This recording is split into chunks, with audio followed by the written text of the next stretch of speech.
አወራን።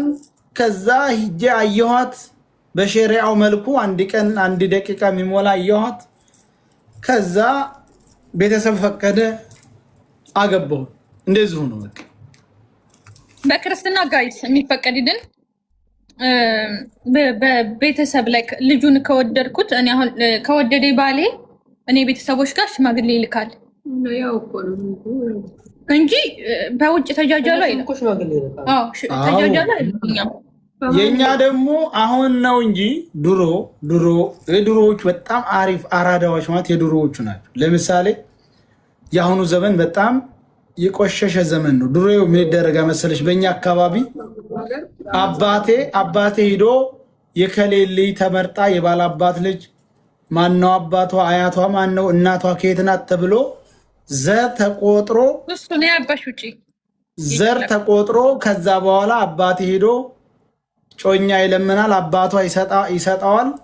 የከሌ ጮኛ ትባላለች።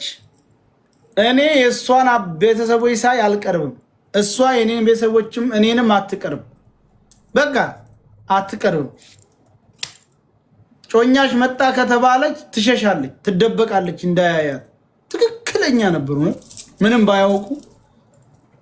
ከዛ የሰርግ ውለታ ነበር የሚገናኙት፣ የሰርግ ውለታ። አሁን ግን ህጓንም በፊት ይወስዳል፣ ሁሉ ነገሯን ይወስዳል።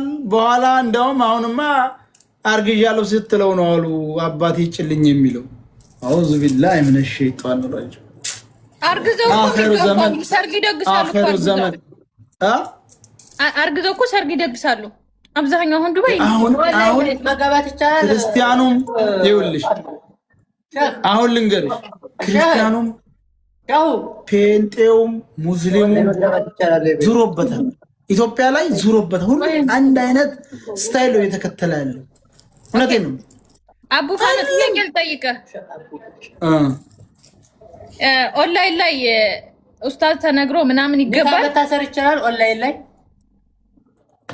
ጥሩ ኦንላይን ላይ ኒካ መታሰር ኡስታዙ ወይት የቱን ሆኖ ኡስታዙም ባልና ሚስቶቹም ለየብቻ ሶስቱም ኒካ መታሰር ይችላል። እንደዛ ተው አይቻልም። ኮሜንት ላይ እንደዛ ነው። እዚህ ላይ ምን መሰለህ፣ በትክክለኛ ኒካ ለመታሰር ልጅቱ አባቷ መፍቀድ አለበት። አባቷ ሲፈቅድ ኦንላይ አባቷም ካለ ኦንላይ አግቢውም ካለ ኒካሳሪውም ካለ አዳማጮቹም ካሉ ይቻላል። አባት ለምሳሌ እኮ ቃል እኮ ነው። ለምሳሌ ቃዲው ወይም ኒካሳሪው እከሌ የምትባለው ልጅህን ለከሌ አባባሉ ሰጥቻለሁ ወይንም ደግሞ ኒካ ለጋብቻ ሰጥቻለሁ ወይም ደግሞ ከሌ አባባሉ ልጅህን በዚህ መሃር አጋብቻለሁ በሊለዋል። እሺ አጋብቻለሁ ካለ ፈቀደ፣ በቃ ይፈቅዳል። አባት የማይፈቅደው አባት ከሌለ ማንም ሰው አባት ካልፈቀደ ማንም ሴት ኒካ መታሰር አችልም። ይሄን ማወቅ አለባቸው። አባቴም ቢለኛል ብላ ደረሳውን ሸሁን ሸውዳ በሌላ ሰው አባቴ ነው ብትራሱ ኒካው አይሆንም ብለዋል